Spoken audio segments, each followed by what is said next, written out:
Hello again. Remember COVID? Remember when we split off into two groups? Some of us started in one group and went off into another group, but nonetheless there were two groups. There were the group that went along with everything because they felt like it was the right thing to do, and then there was the group that's turned around and fought against all of that. And it also polarized us into two very distinct political groups, and whatever someone's political leanings were happened to then become the most important thing about their character, apparently. And this is because we perceive each other as being the sum of our choices when it comes to ideology. As far as splitting off into two camps, I mean, I myself, and I'm sure you do too, I have regrets about the ways that I behaved during COVID because we were all very reactionary and we all seemed like we had to pick a camp, and no matter which camp we picked, we were either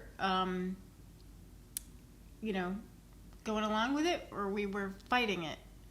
And it turned out that we could have chosen a third path, and that's something I learned to do over time. And the third path is to step away, is to stop participating in all the reactionary behavior. Because if we don't do that, then we can't see what's actually going on. But I do have some regrets about different ways that I behaved during that time, and I lost friends during that time because I wasn't matching up with their ideology, and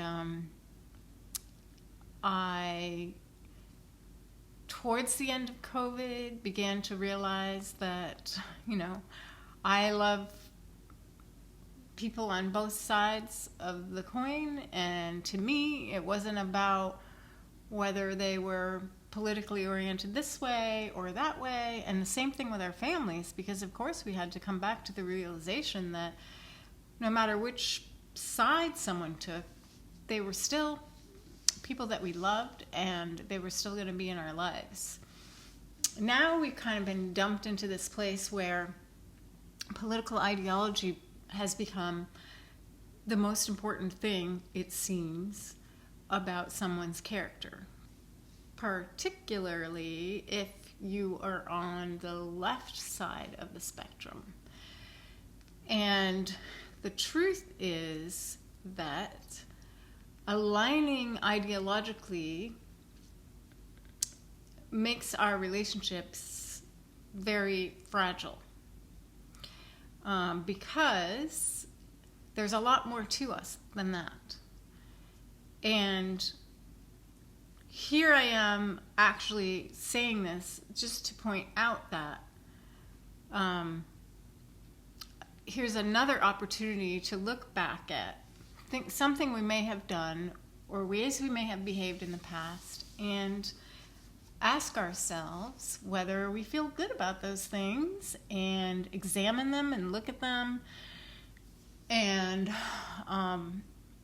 learn from them. So the point being that if we get very staunch in our beliefs and we say, oh no, I was right and I'm still right and I can't see the harm that I might have caused in choosing to have to be right, then I can't create a more harmonious life moving forward.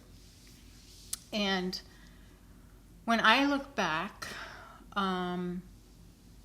just for myself, I can see the ways in which I was very reactionary, and that taught me a lot.